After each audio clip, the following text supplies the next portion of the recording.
fathers fell asleep. All things continue as they were from the beginning of the creation. Eh, so yun, kumbaga, sanay tama, yun ang ipinapaalala. Kaya parang kumbaga, sanay, huwag kayong magtaka.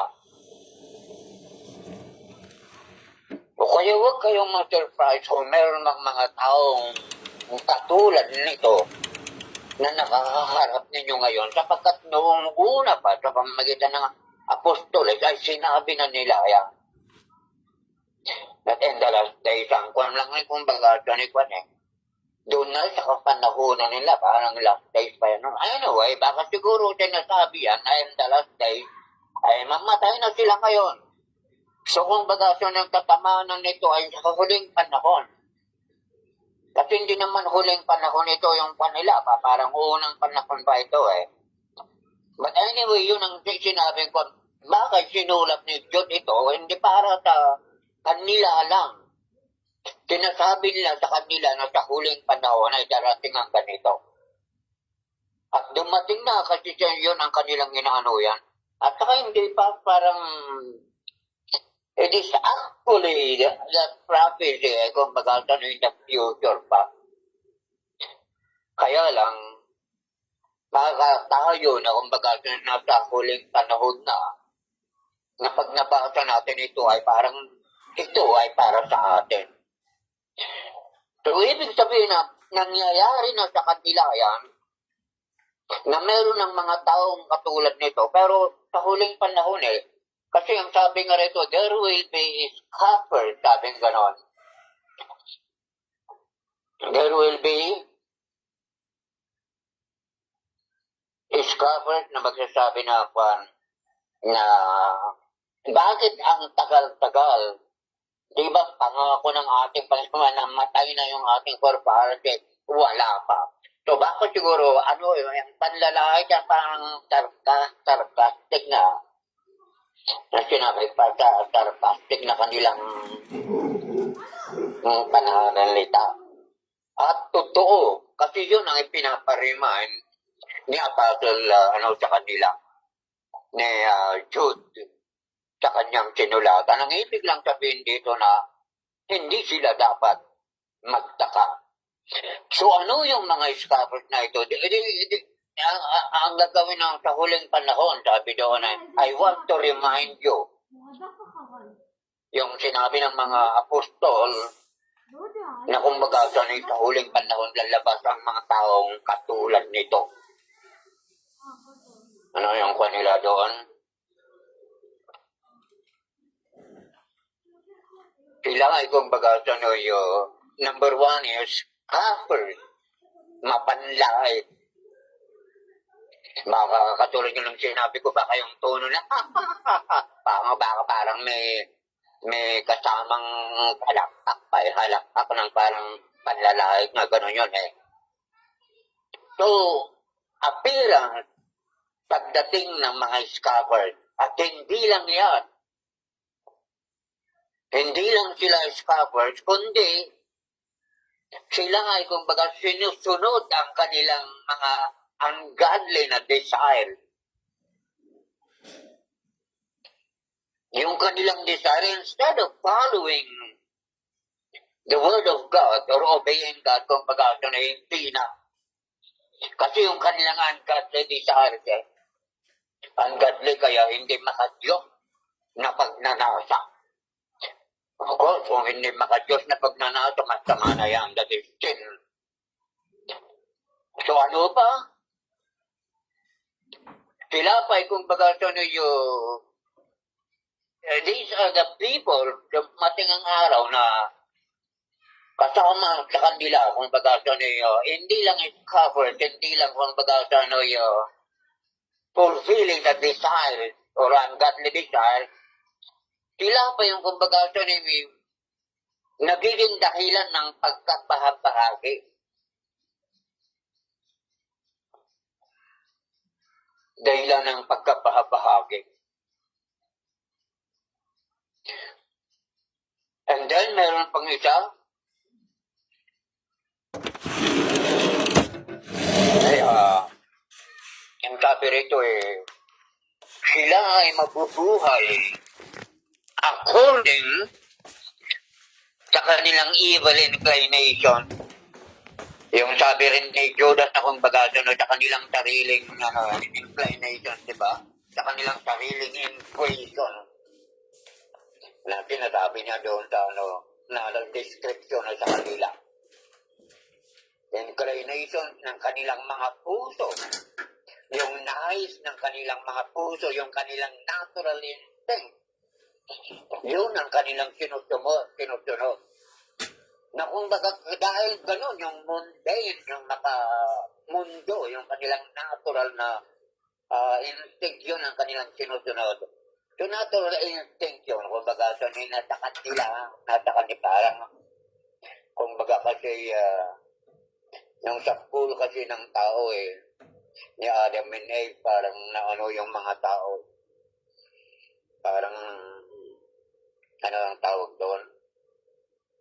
Yung talagang nasira ang kanilang moralidad, yung kanilang good moral. Kaya yung instinct na halimbawa, instinct mo kung ikaw ay nagutom, ang instinct mo ay kung baga dun magnakaw ka na ng kainin mo, parang gano'n yun Instead of working, kung nagutom ka halimbawa, instead of working for your own food, ang instinct kasi ng natira ang moral nila magnakaw ng parang gano'n yan. Kaya yun ang ibig sabihin nito, yung natural instinct yan, lahat yan ay kung baga sa ungodly yan, masama. Ang instinct ng mga tao. Kaya mundane ang sabi rito sa ibang mga talata, ang iba naman ay worldly at saka natural. So pag natural sila, obviously na kung wala, hindi sila spiritual. Hindi sila spiritual. Kaya kung ang mga kung anong tawag dito, kung mga Gnostics ito, ang mga Gnostic talagang sinasabi nilang spiritual sila. Kaya mayroon silang doktrina kung baga sa ang material ay masama, ang espiritu ng mabuti.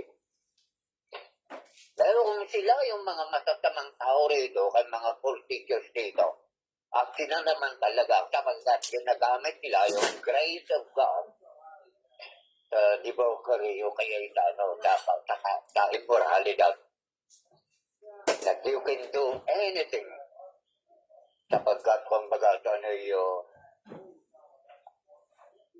naano ka naman ng Panginoon, ng biyaya ng Panginoon, katulong sinabi ko, binaboy nila. So ito yung mga tao na sinabi niya na it will appear in the last day.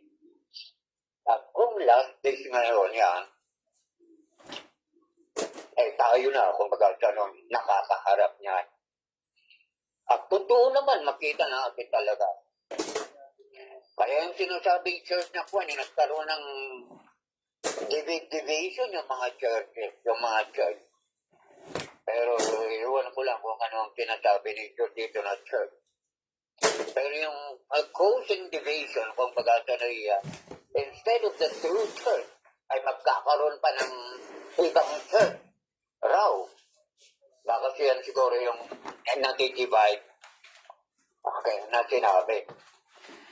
At katulad nga yung sinabi ko noon na sa panahon natin ngayon, ang alam lang natin kunti lang alam natin ng mga religion na kung baga nag-divide sa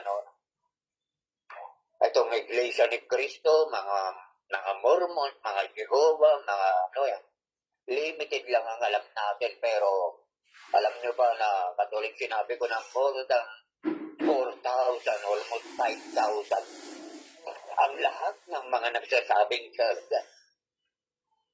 Nag-divide sila. Imagine yan. Kaya kumbaga nasa last time na tayo. At doon sa mga na yan, sa mga iba't ibang mga religion na yan, ay makikita natin talaga. Makikita natin doon yung mga scholars, mga taong kumbaga yung nabubuhay sa kadabas ng mga basta lahat yung pandito nandito. Katulad halimbawa si Kibuloy, isa rin yan na kumbaga sinasabing church rin daw. Pero makita naman natin doon na sinusunod niya yung kanyang laman gano'n niya. And so there are so many others, marami pa. Itong mga kalutong mga iglesia o kaya yung mga prosperity gospel, di ba? It is not only kumbaga sa yung division ang nakukos doon, kundi yung kanilang pamumuhay nakikita. Kaya kumbaga ang panahon natin ngayon ay fitted sa parang yung instinct ng mga tao.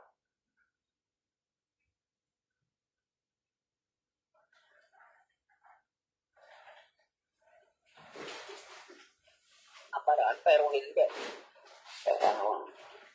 Magnakaw na sila o kaya mamamula o kaya ano pa man dyan. Mga preachers yan, mga churches yan. So yun ang sinabi, parang winawarningan niya tayo. Jude. At tayo na kung baga ito na mag-alala yung mga sinabi ni Juan dito. So makita kita, tingnan pa rin natin sa mayroon pang isang talata sa si Apostol Pablo naman. Yung kanyang sinabi sa Juan sa Timothy. I think 2 Timothy yun, ano? 2 Timothy chapter 4. Verse 3. Chapter 4, mag-umpisa na yata yung sa verse 1. Where is Timothy?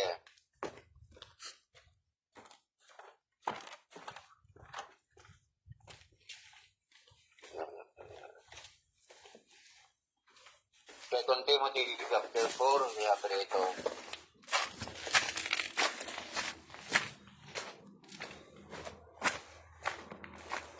Verse 3 pala.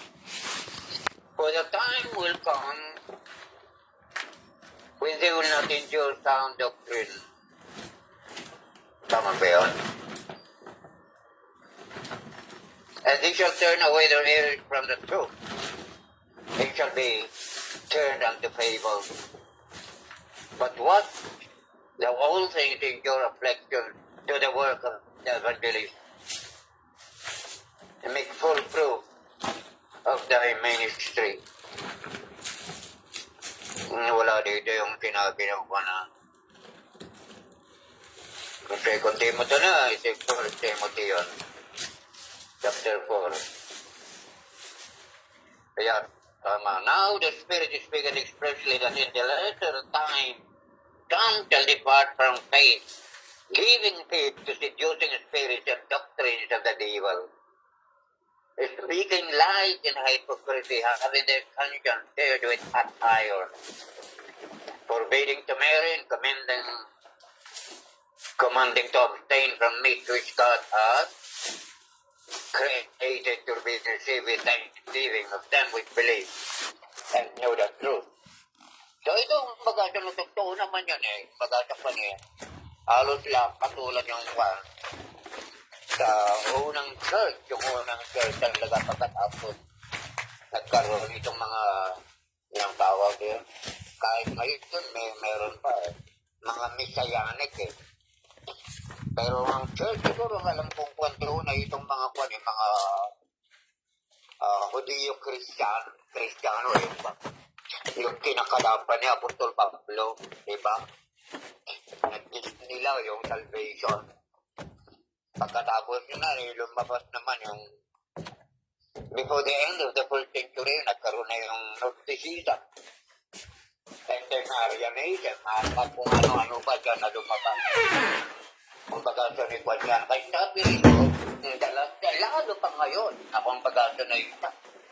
Marami na akong bagasa na nag-translate sa faith. Ibig naman sabihin doon hindi sila nasa faith pagkatapos ay nag-deviate sila.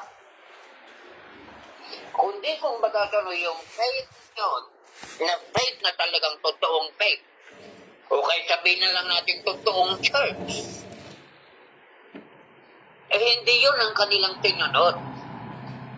Hindi yun ang kanilang itinuro, yung doktrin ng panayon. Kundi kung bagasan ay umiba ang kanilang itinuro, yan ang sabi ni Apostol Pablo rito.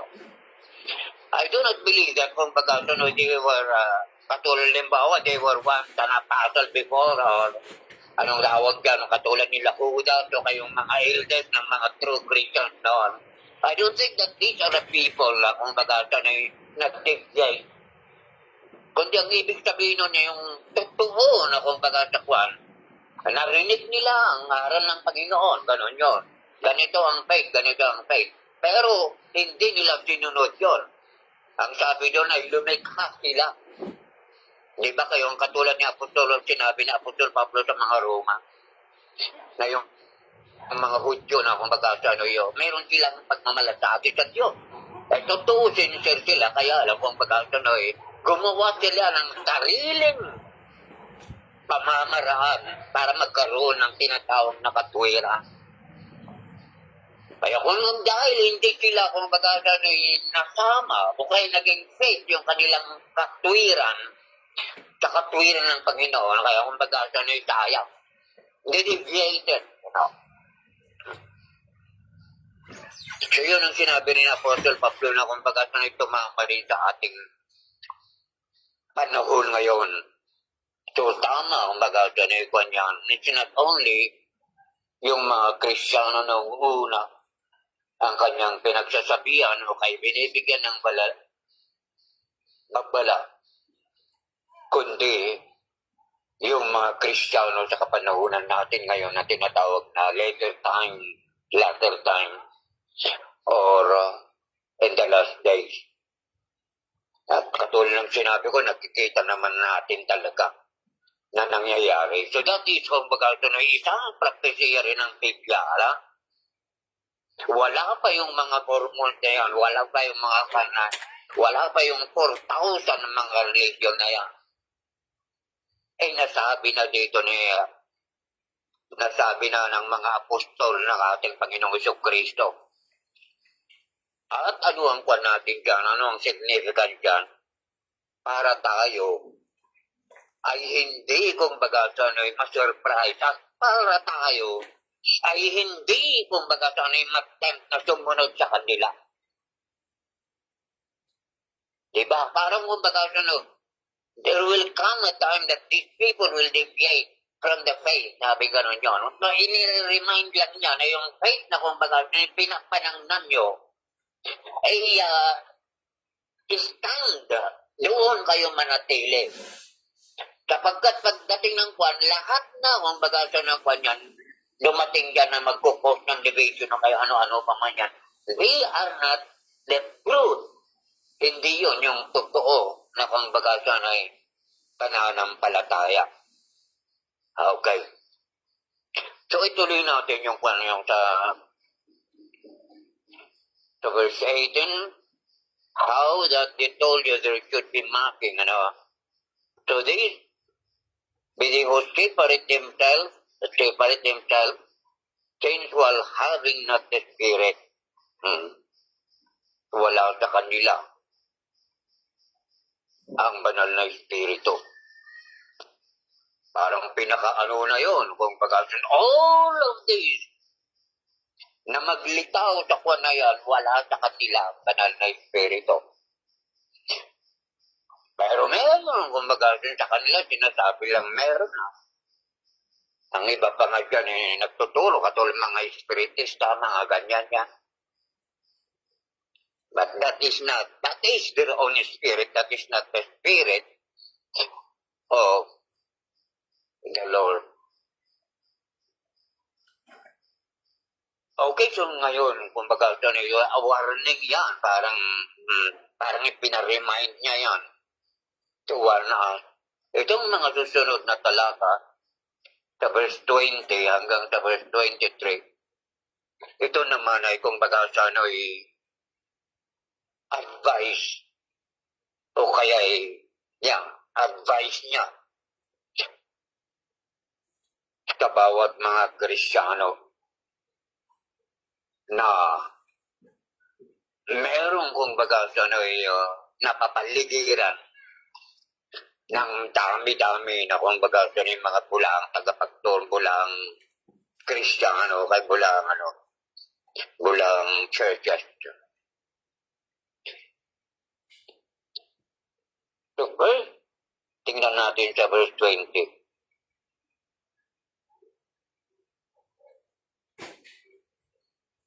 But you, sinabi niya, but you.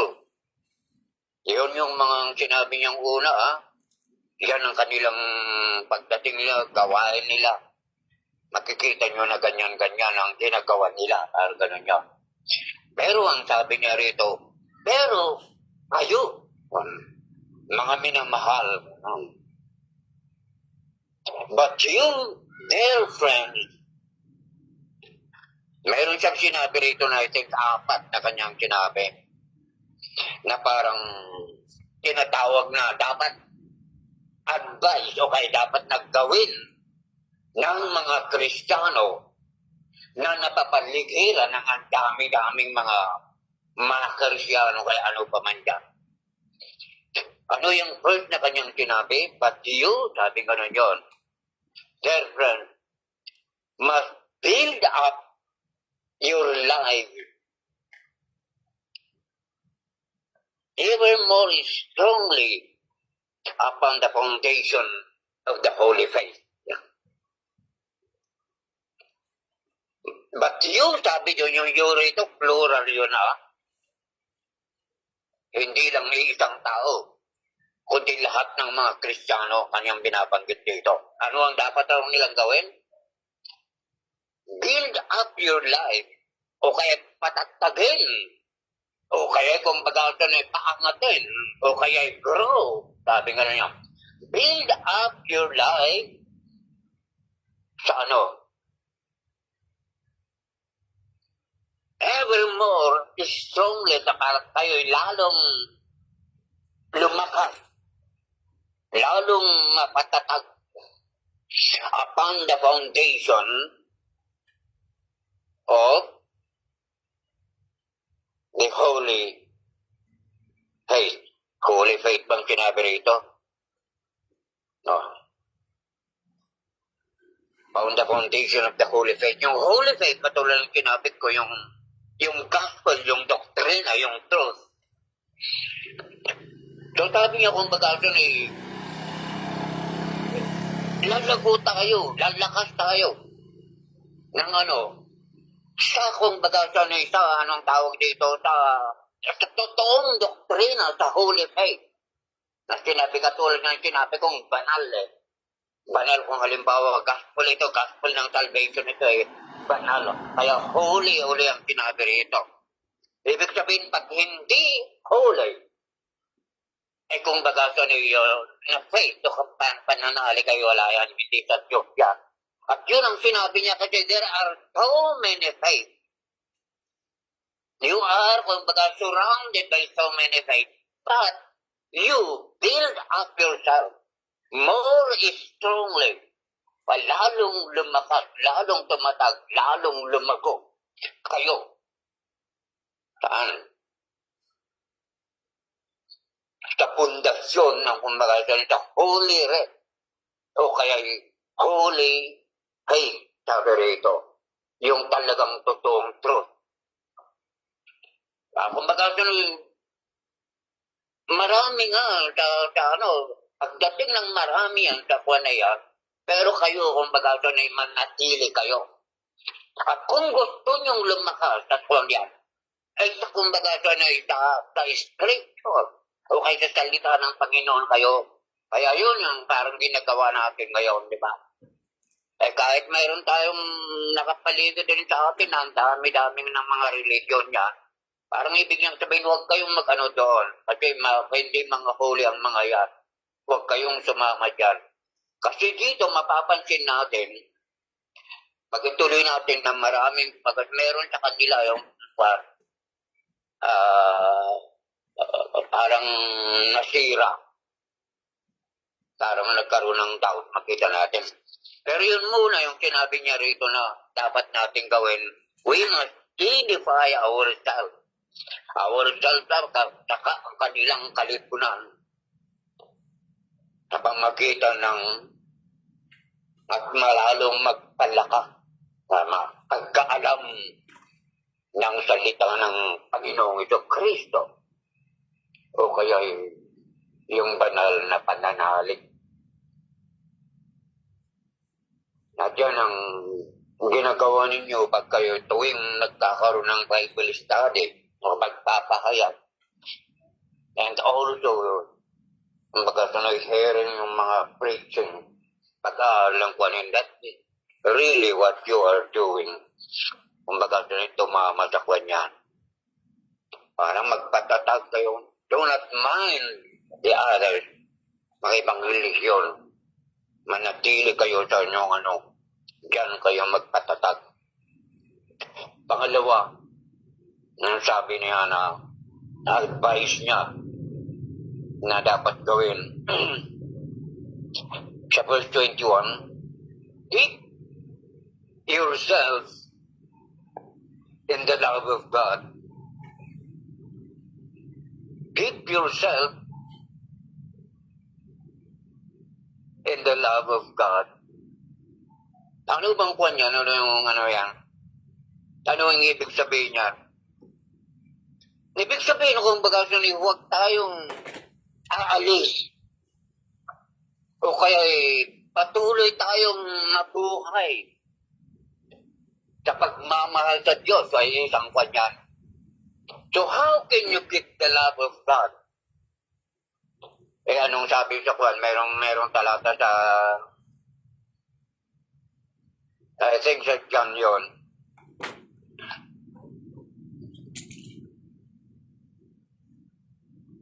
Anong sabi ng Panginoon?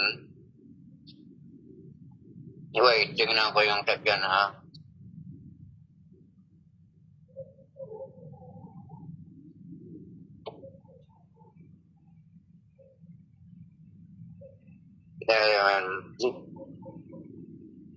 I don't know, hindi ko masyadong kanyang talata niya, pero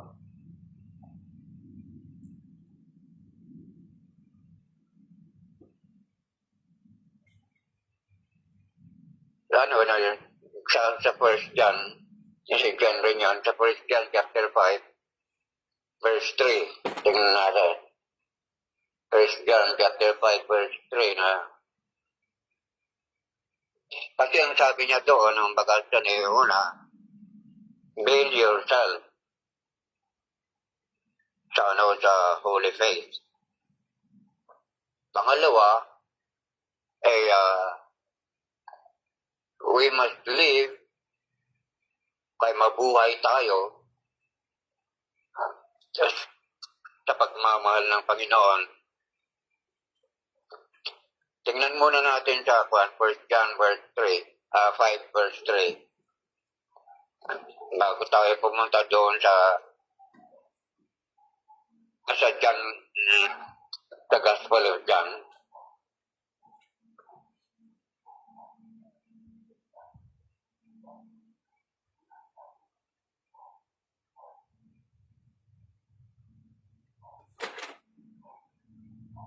Loving God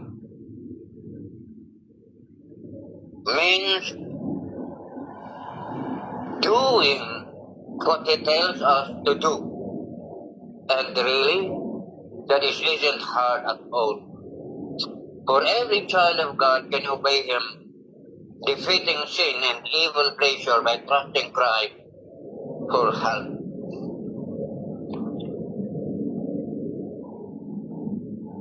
Ano sabi doon na dapat natin gawin? Keep yourself in the love of God. At sabi rito kung paano natin mahalin ang Diyos. How will we keep our love ng ating Panginoon?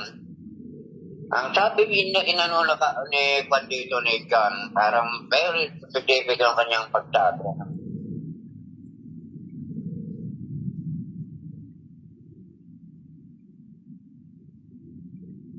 Na loving God Okay, i-umpisa natin sa verse 1. If you believe that Jesus is the Christ, that He is God's Son and your Savior, then you are a child of God. And all who love the Father love His children too. So you can find out how much you love God's children, your brothers and sisters in the Lord, by how much you love and obey God. Loving God means doing what He tells us to do. And really that isn't hard at all. Why is it not hard at all? Kasi sabi niya, for every child of God can obey Him, defeating sin and evil pleasure by trusting Christ to help Him. Parang you can obey God and you can shun away sin. Bakit? Sapagkat meron ng Panginoon, merong tulong ang Panginoon eh. Ay mapapagkanan natin yan mamaya sa kanya. Pero isa lang yan, tingnan nga natin, basahin natin yung isa pang talata. Sa John chapter 15. Pero nakita natin dito ay yung kung baka magpaano kung paano natin mahalin ang ating ang ating Panginoon. Kasi yun ang isang instruction ni Jude. Sa John chapter 15, verses 9 hanggang 14, sabi rito.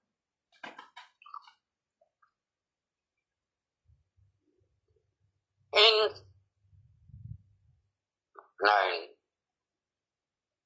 as the Father hath loved me, so I have loved you. Continue ye in my love. If you keep my commandment, you shall abide in my love. Mananatili kayo sa aking pagmamahal. Even as I have kept my Father's commandment, and I abide in His love. To these things have I spoken unto you, that my joy might remain in you, and that your joy might be full. And of joy will overflow.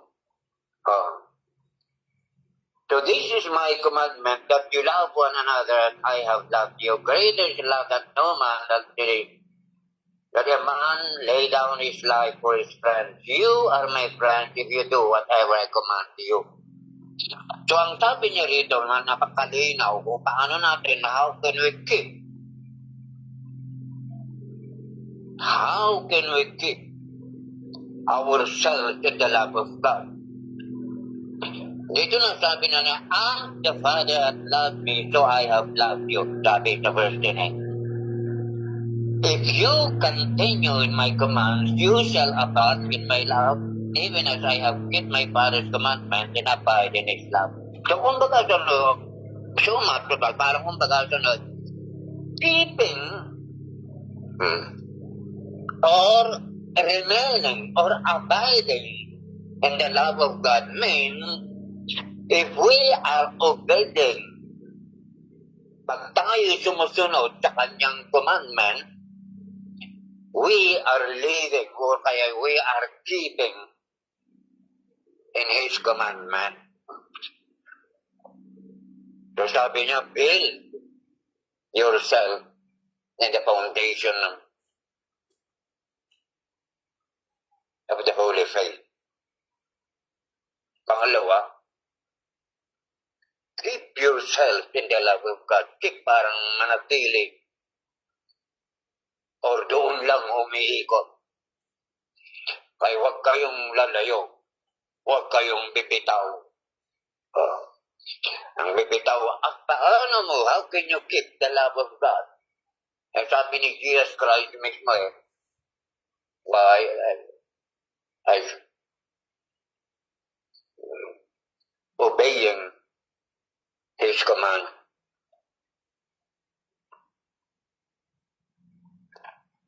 No. Na ano pala natin yung pangalawa na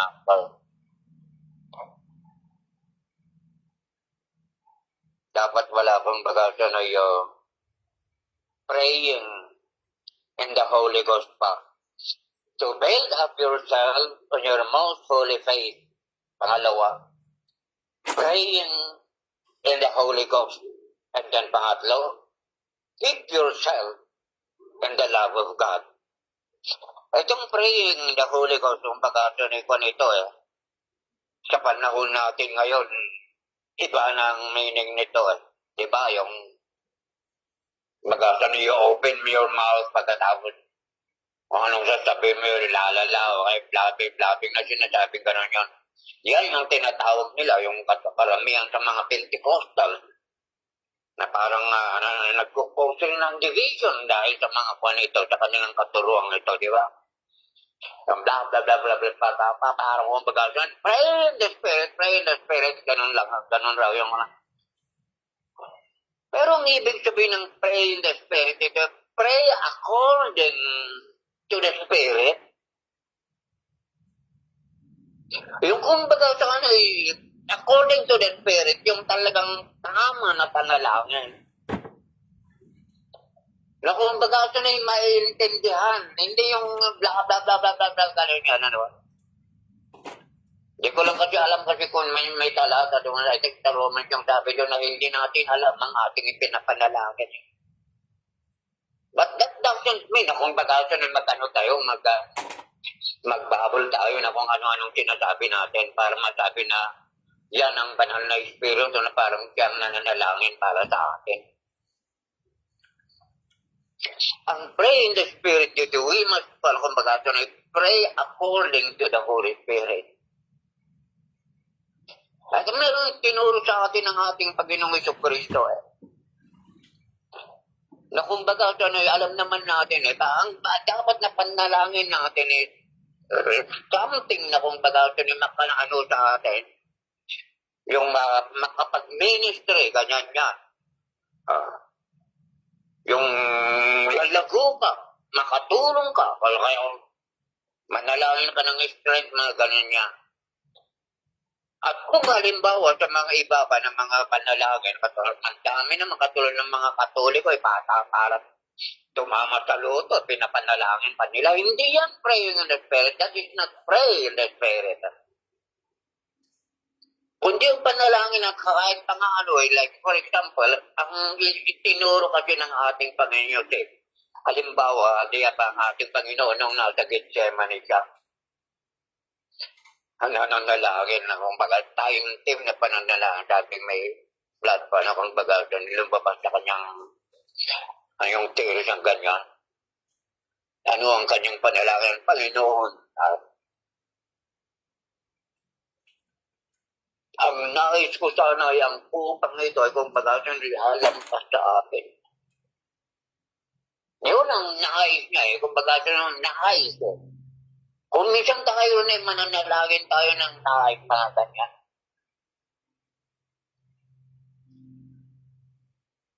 Pero ano yung sabi niya doon?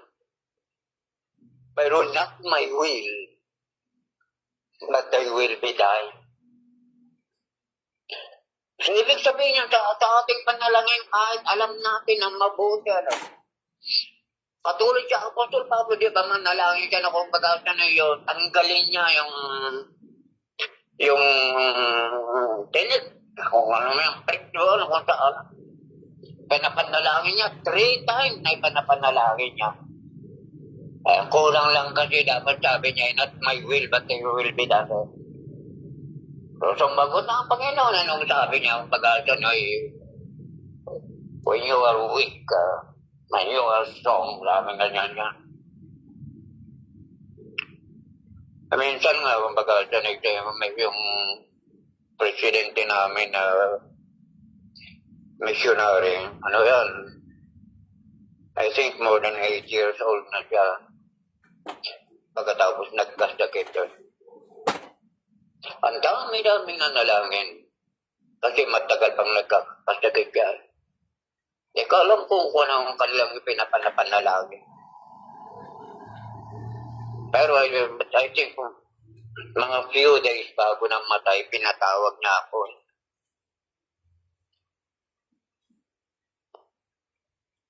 Pagkatapos pumunta ako, nanalangin ako. Ang ipinanalangin ko na kung baga sunat, her will, but your will be done. Parang nung sabi ko rin, Panginoon, kung ano ang will mo sa kanya, yun ang matutupad. Of course, lahat ng unang nanalangin buhayin pa siya, dagdagan pa ang taon niya, mga ganyan-ganyan ang kanila, di ba? Ay, pero alam ko kasi yung dapat will ng Panginoon ng kwan. Pag meron tayong panalangin, ganyan pa rin sabihin natin. Makipag-argue ka sa pamagitan yung panalangin. Sabihin mo, Panginoon, gusto ko ito ka. Kasi ganito. At kung baga sa ano yung mga kwan yun, totoo naman yun Ibang sabi yun. Nga si James, sabi niya yata na ng Panginoon nag-a-answer yan ng prayer, pero hindi siya nag-a-answer ng mga prayers na alam niyang makakasama. Kaya kung baga ganyan ang dapat panalangin na patuloy ng yung mga kabuti doon sa aming presidente yon na madagdagan yung kanyang mga panahon, ganyan niya. Pero hindi yun ang pinanalangin ko. Kung ano ang layunin mo, kung ano ang will mo sa taong ito, ay siya masunod. Alam niyo, nung nasa Pilipitin na ako, mga na siguro, mga 3 years ko na doon. Kaya doon sa Pilipinas, nakikita ko na lahat, parang lahat na ng corner. Kaya kayo, imagine na kung 3 years ko na nandoon, mag 4 years na. So isang araw, isang gabi, parang na-boring na ako. Parehas lang naman ang kwan. So sabi ko, palayain mo ako. Ayoko nang babalik dito sa Muntinlupa, dito sa Pilipinas. I do not want baga. Ayoko na talaga. Yun ang aking panalangin sa Panginoon. Palayain. Dahil lumaya nga ako. Pagkatapos nag-aaral ako ng Bible School, pagkatapos bigla akong nabalik doon sa Pilipinas. Samantalang panalangin ko, ayaw ko ng Panginoon, palayain mo ako dito. Kaya kung baga na panalangin natin, dapat yung sabihin natin na buwan not your will, but my will be done. So, kung baga ko lang yung pray in the spirit, in contrast doon sa yung bla bla bla bla ganyan. Hindi naman kanyang ang spirit siguro, kung baga ito na maintindihan din ang kanyang panalangin Di ba naman nalangin dyan na kwan? Pagkatapos pray in the spirit, if you are going to pray, it must be intelligible. Maunawaan. Kasi para ikaw maunawaan mo rin. Kasi pag papapatlang ka lang, hindi mo naman naunawaan yung pinapanalangin mo doon Pagkatapos sabihin na pray in the spirit. Pero hindi yon. Kaya sinabing pray in the spirit sapagkat mayroong prayer na hindi sa spirit or not according sa spirit. Alam naman natin yung tinuro, our Father who art in heaven, hallowed be thy name, thy kingdom come, thy will be done. On earth as it is in heaven. Give us this day our daily bread. Ganun yung forgive us our trespasses. We forgive those who trespass against us. Ganun ba yan? Sabi niya, if you pray like this, sabi ng ating Panginoong Kristo. Pero hindi yan yung Lord's Prayer. Kung baga, ano lang yan Lord's Prayer ang sinabi dyan. Pero parang halimbawa yan Kasi ang Lord's Prayer talaga sa chapter 17 ng Huaryan. Yung panalangin niya doon, yung panalangin, dami na niyang sinabi doon. Panalangin niya, kung baga ang haba, 17 din. I think, basta doon sa Huaryan. Yan. So yun, alam na natin dapat yung pray in the Spirit. And then another one, praying in the Holy Ghost, looking for the mercy, and then keep yourself in the love of God. Na ano na natin yan? How we do keep ourselves? By obeying His command. Pangatlo at pangapat, sabi, looking for the mercy of our Lord. Looking, parang kung pagkasang waiting ang sabi ng ibang kwanyan. Waiting na tayo kung pagkasang magtiis na maghintay. Sapagkat doon sa Peter, mayroong nagsasabi ng saan-saan. Paano kung ganun yun? Pero dito, yung sabi, mali yun. Kasi pagkatapos sinabi naman sa Peter, di ba ng isang araw sa Panginoon, 1,000 years sa tao.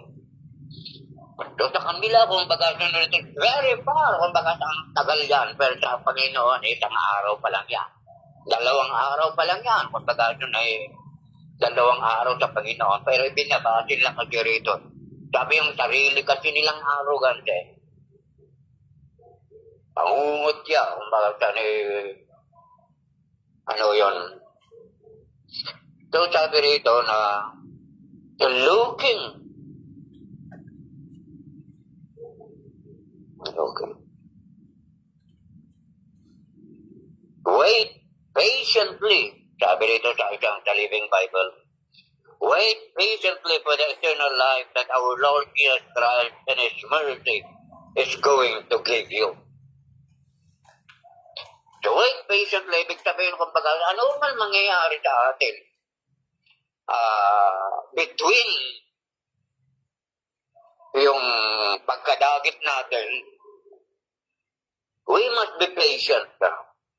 At tulad yun, halimbawa, kinukot yan na saan-saan, sinasabi ka na, hindi sila makapaghintay kung totoo ang mga kwanyon. Pero dito yun ang kanyang advice. Parang kung kinukontra niya pati yung yung buhay ng mga bulaang tagapagturo kay bulaang mga tao. Sa sabing saan, minamak. Pero dito, wait patiently. So yun ang apat na dapat gawin kung pag-aasan we must edify ourselves palakasin natin ang ating mga sarili. Build up more strongly. Ang ganun yan. Sa pamagitan ng foundation na yan, kung pag-aasan yung holy faith. Pangalawa, we must continue kaya focus on our prayer. But prayer in the Spirit. Prayer according to the Spirit. Prayer na kung pag-aasan gusto ng banal na Espiritu. Ibig sabihin nyo, kung pag-aasan it is no longer your desire, it is no longer yung mo, kundi yung ng Espiritu, parang gano'n yan.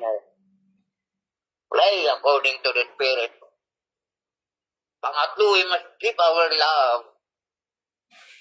Keep ourselves in the love of God. And then, pangatlo, we must wait na pangapat patiently.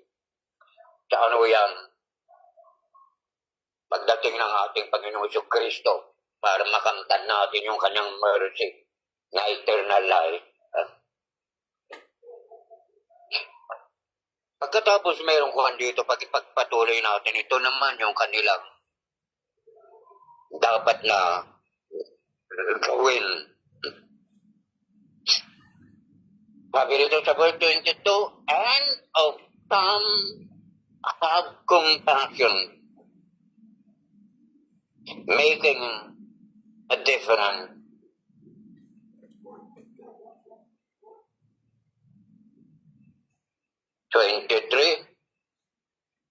Some save some by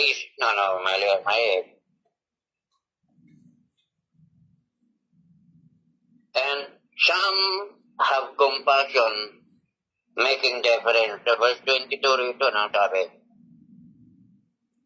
try to help those who argue against you.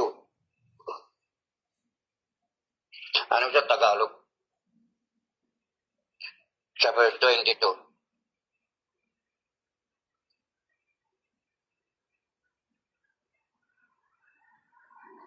Aawaan ninyo ang mga nag-aalinlangan. Ano kasi yung kwan nitong version na ito? Tama. So, ito kasama rin sa kanilang mga gagawin ito sa kwan. Be patient na maghintay pagkatapos sabaron. Kaawaan ninyo ang mga nag-aalinlangan. Ang amang paniniwala ko rito, parang ang pag-asa na ito, dumating kasi yung mga kwan na yan, di ba? Dito sa panahon nila to, panahon nila ito. Yung dumating na, yung nag-sneakin ng mga kwan dyan, pagkatapos nagturo. O kaya, kung pag-asa na ibinahagi nila, yung kanilang doktrina doon. At merong nagkaroon ng tinatawag na doubt na sila sa kanilang faith. Yan yun, At ang sabi ni Juan dito, na maliban doon sa manalangin sila, pagkatapos keep yourself in love of God, etc. Ganun yan, ay tulungan. O kaya kaawaan ninyo ang mga nag-aalinlangan. Have compassion. Anong compassion? Kumbaga, puntahan mo siya, pagkatapos gently and tenderly, pagsabihan mo siya, o kaya sabihin mo, ituro mo yung paano, para kumbaga na maano mo sila, mapanumbalik mo sa tama, para hindi na sila magkaroon ng tinatawag na doubt. Ewan ko kung saan sila nag-doubt ito, but kung baga parang nag-doubt sa kanilang faith, yung holy faith, o nag-doubt doon sa mga itinuturo na kanilang napapakinggan. Nag-doubt, ito siguro ang tama. Ang sabi niya kung sakit niya, ito baka hindi ito ang tama kasi ganito, gano'n yan, di ba? Pero ang sabi ni Juan dito ay lapitan sila, iligtas sila sa pamamagitan ng kung bagasa na kasi ang doubt lang naman kung bagasa na ano yun mali lang yung kanilang argumento baka nakipag-argue sila baka kung bagasa na sinasabi nila na hindi ako medyo nakukonfuse ako sa ano natin na ito pala tayo kaya nakukonfuse ako totoo ba nga one type, always type, baka gano'n yun, di ba? Parang ang sabi doon, parang wala silang pa doon, they did not do any something that is sin. Wala silang action na sin. Kaya kung baga gano'n pa man compassion yung gawin pag-deal mo sa kanila. Magsabihan mo sila, ituro mo talaga yung saan ka ba nagdadalawang isip? Kaya maganda kung baga tayo talaga na-build up, nalaman na natin ang salita ng Panginoon. Alam na natin yung wisdom na pwede natin sabihin sa kanila. Para kung baga mapanumbalik natin yung kanilang tamang pag-iisip. O kaya mapanumbalik tayo sa tama na kung baga kanilang kinagisnan. So ano ba? Agawin ninyo ang iba upang maligtas sa apoy. Ito na yung kumbaga malalim na yung malalim na yung kanilang pagka-doubt. Hindi na doubt yun, kumbaga saan yun na, susunod na sila. Yung doubt, kumbaga nagdadalawang isip pa, tama ba ito? Pero itong agawin na kumbaga, is not, naniwala na sila Maybe they are about to lead the church, the true church. Na kumbaga sumama para maging disipulo ng mga taong ito. Ano ang gawin dito? Kumbaga, parang course na yung sinabi.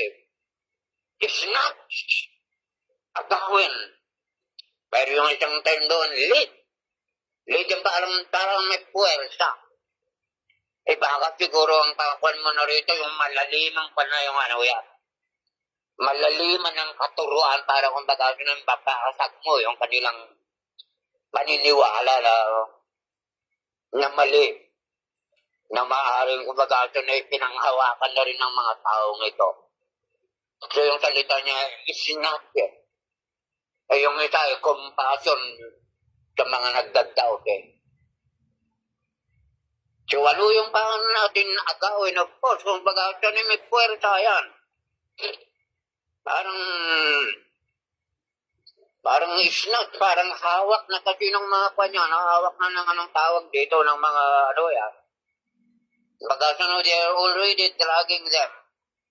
Hawak-hawak na nila na baga na yung sumusunod na sa hawak nila yung kanilang mga kamay. Kaya kailangan talaga yung baga na parang is not.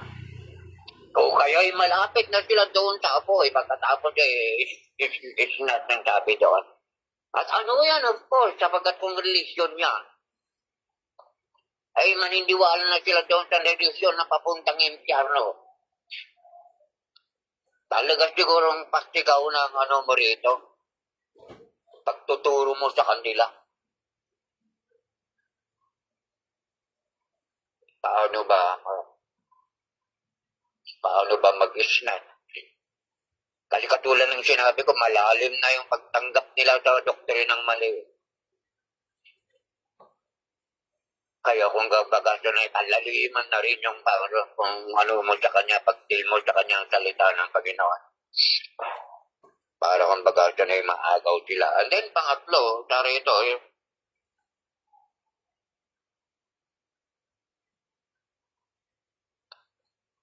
agawin ang iba upang maligtas sa apoy. Ang iba na may kaawaan ninyo ng may halong takot. Kasuklaman ninyo pati ang mga damit nilang napahiran ng kahalayan. I do not know kung halimbawa, siyempre mga church members ang mga ito na baka sumunod na sila doon sa ano, alam naman natin ang sabi nito, makakalay itong mga katuruan nilang ito. Makapag-divide. At saka yung kanilang ginagawa sa sarili nilang intuit, sarili nilang instinct na niya. Baka kung bagasin na ano na yun. Nakasama na sila, naka-experience na sila sa buhay ng mga panito. Nagdala na sila. Ano ang sabi rito? Na dapat nga pang-deal sa kanila.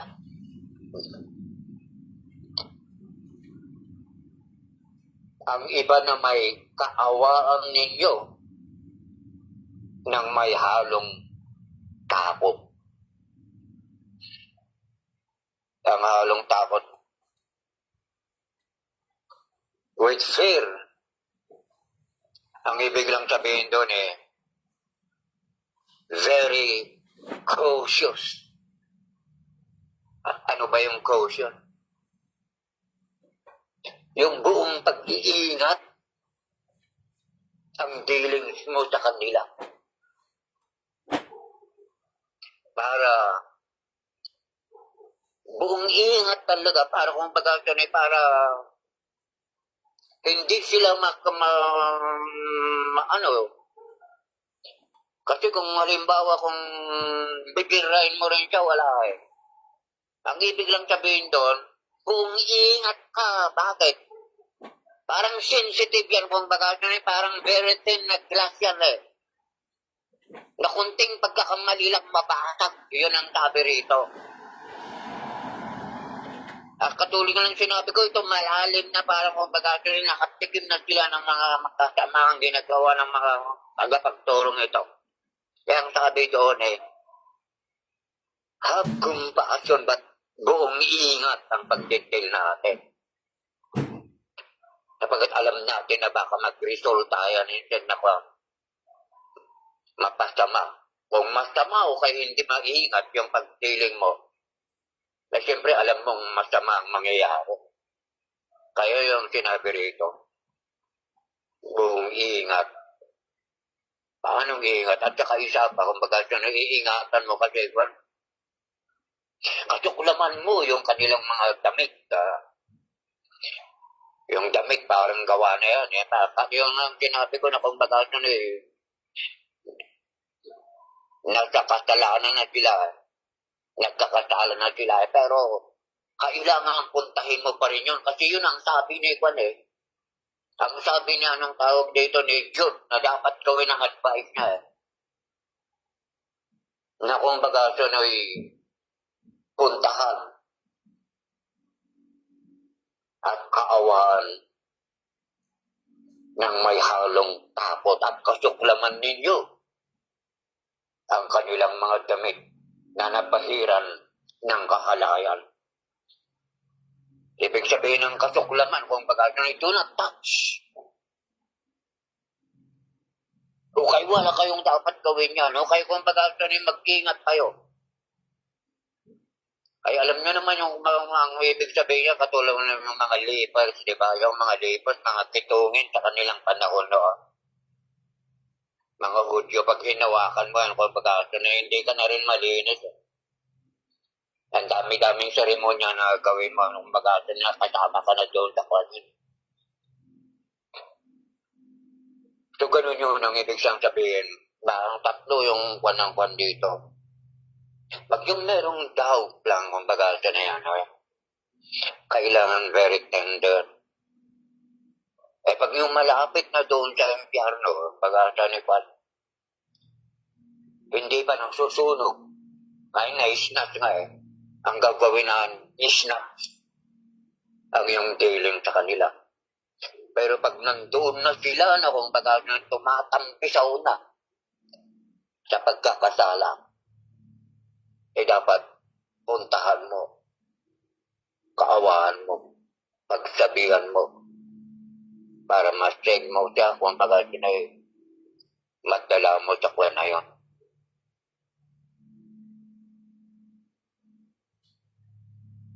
Kasi yan, maganda na yun. Parang conclusion doon sa takba natin. Ano ni Jude? Ng senaryo eh, sinabi niya yung mga ugali at pagkatao nitong mga nag-sneak in na hindi naman talaga mga Kristiyano. At ngayon, nabubuhay na sila ng ganito. Marami na silang napupuntaminate. Marami na silang natuturo. Pero ano ang advice ni Apostol Pag ni Jude? Kailangan magpakatatag pa rin kayo. Patuloy na magpapalakas sa pamagitan, of course, ng pananampalataya o kay doktrina ng ating Panginoong Jesucristo. Pangalawa, manalangin. Manalangin ni panalangin. Panalangin ng iba, panalangin ng mga sarili. Humingi ng gabay sa Panginoon, humingi ng tulong sa Panginoon. Para kung baga, ito na maproteksyonan. Pagkatapos, manatili tayo sa pag-ibig ng Diyos. Pag-ibig pa rin ng Diyos. Kaya we must know the commandments of God. At ang commandment ng Panginoon naman, love. Love one another and obey the commands of God.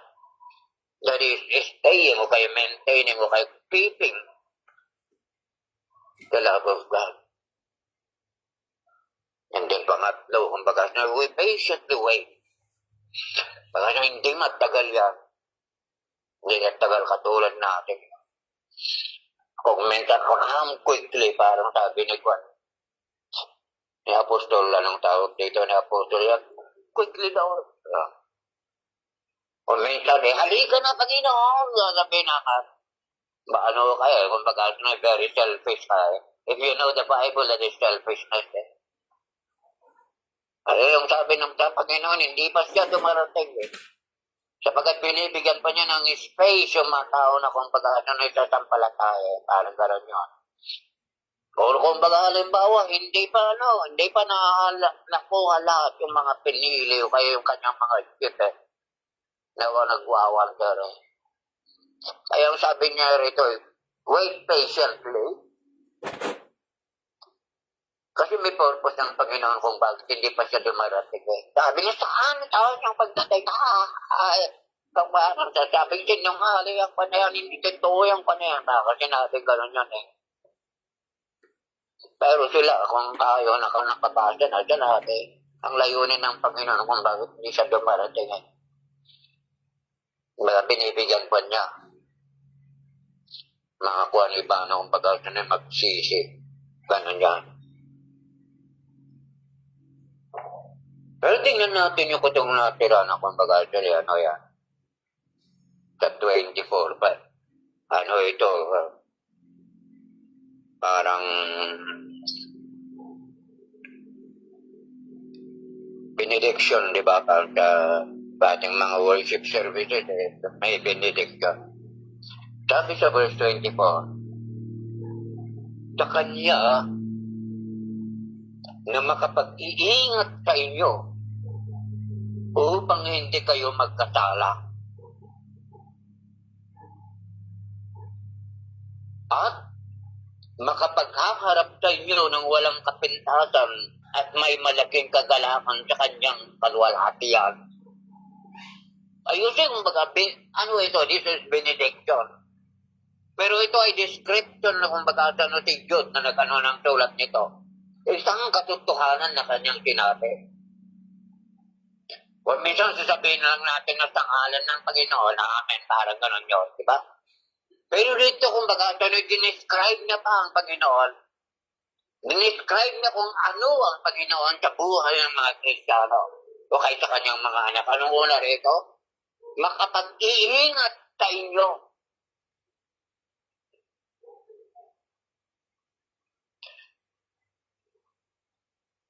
Maalala nyo ba yung pag-astor niya ng unang sabi ni Apostol Pablo ay ni George makapag-iingat, diba, sa kanyang greeting. Sabi niya rito, sa verse 1, para sa mga tinawag ng Diyos, mga namumuhay sa pag-ibig ng Diyos, Ama at iniingatan ni Kristo. So, doon ang pagkasa ni dinubli niya rito sa kanyang benediction. Sa kanya na nakapag-iingat sa inyo upang hindi kayo magkasala at makapagharap sa inyo. Na siya rin kung pagkasa ni ihaharap na tayo o kaya yung mga Kristiyano. Kaya lang kung minsan bakit marami tayong sinasabi na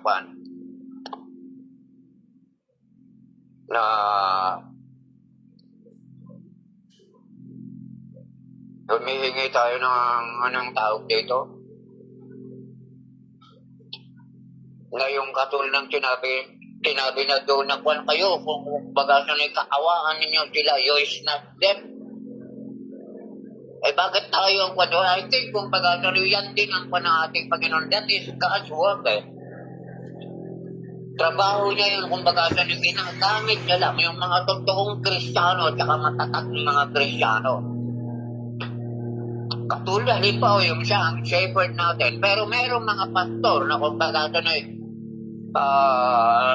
sila naman ang nagtitikter o kaya nag-shepherd doon sa mga di ba? Pero siya ang shepherd natin. Sabi ng Panginoon, I will build my church. Sabi niya ganun, di ba?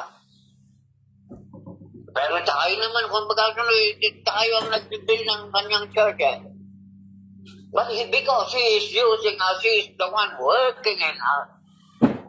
Ganun yun, kaya kung bagasa hindi malay yung sinasabi na iba naman yung nagpuprotekta sa atin kasi yung mga kasama ng mga Kristiyano na hindi mo yan magagawa.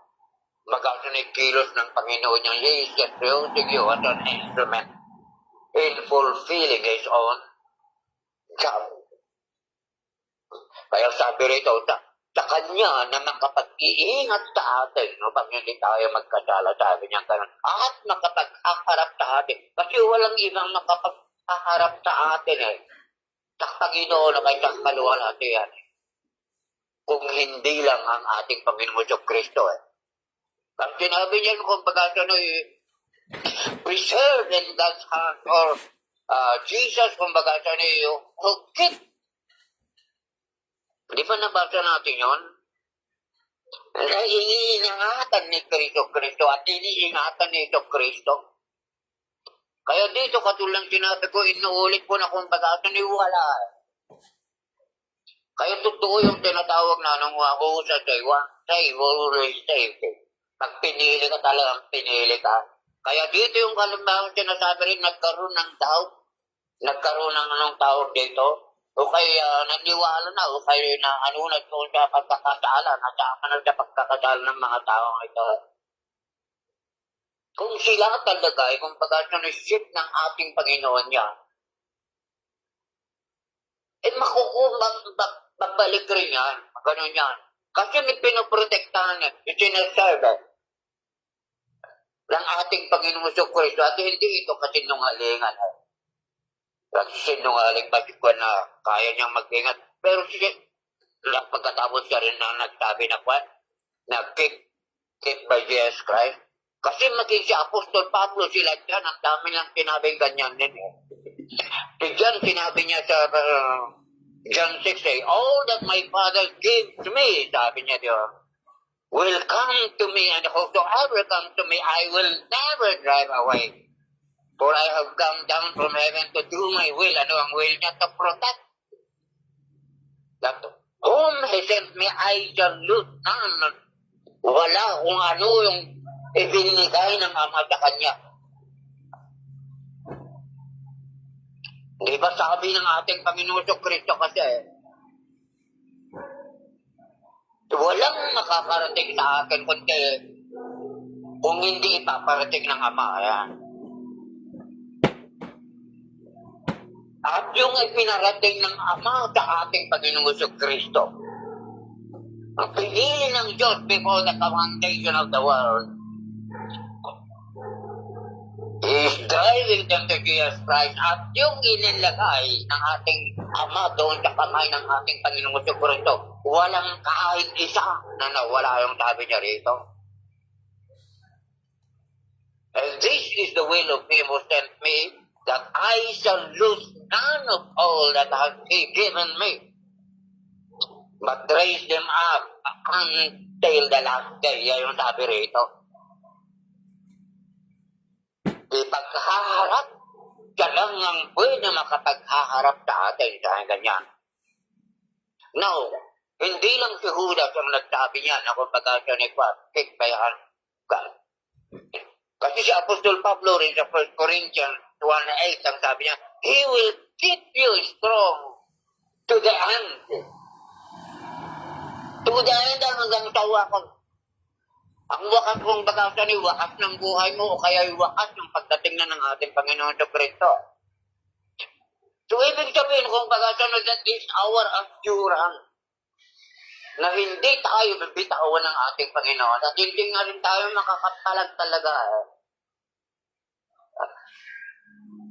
Pati sa Thessalonians, sabi niya rin dito sa Thessalonians 5, May God Himself, the God of peace, sanctify you through and through. May your Holy Spirit and soul be kept blameless at the coming of our Lord Jesus Christ. The one who calls you is faithful and He will do it. Ang tumawag sa iyo ay tapat at gagawin niya. Ano yung gagawin niya?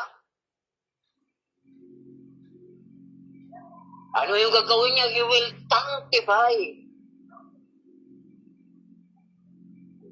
Makakalimutan, makakabanalin, sabi niya yung Holy Spirit, soul, and body.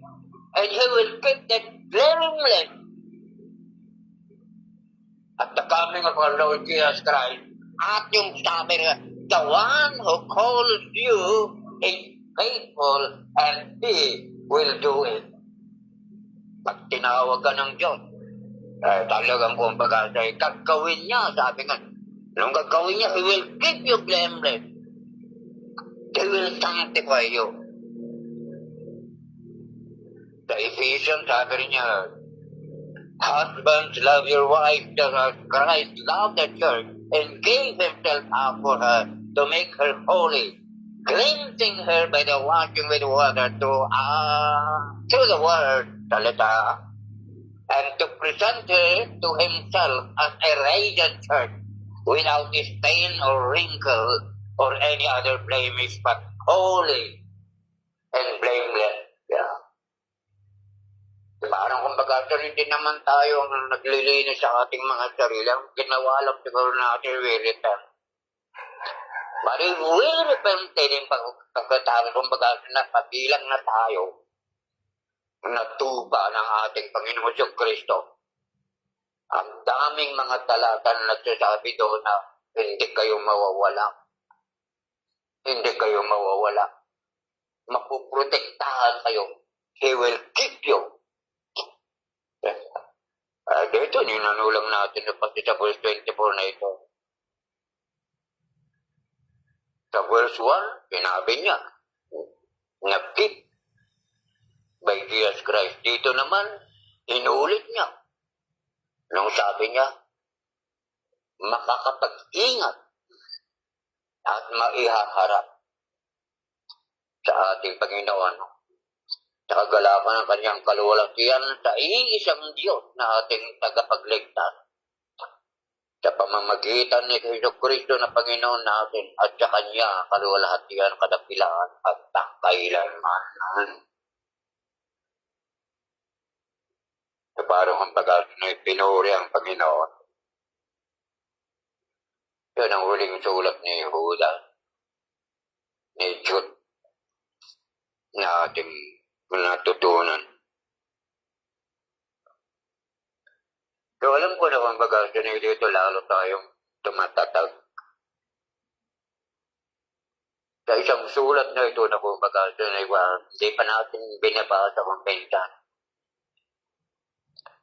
Na hindi pa nga siguro natin alam kung meron pang Book of Jude. Sabagat parang kung baga is not popular to be never. Nabasa man natin kung baga pa. Pero lahat ng bahagi ng kasulatan ng Panginoon ay mahalaga.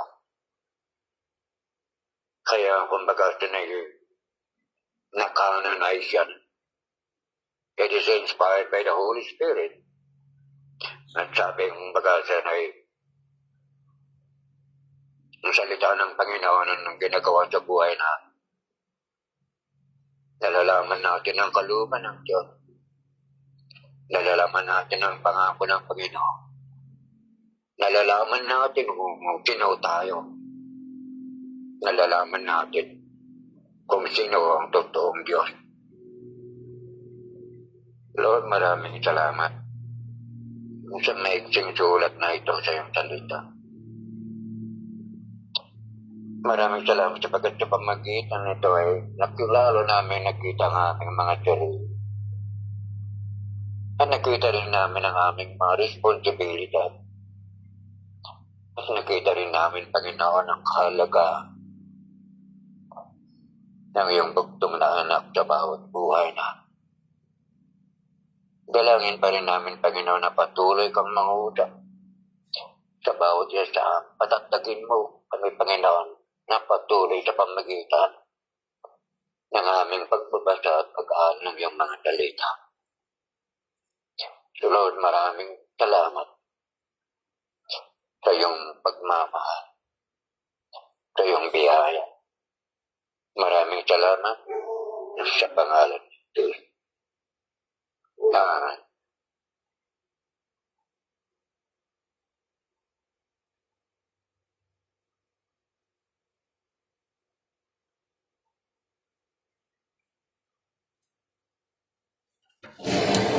Amen. Maraming salamat po.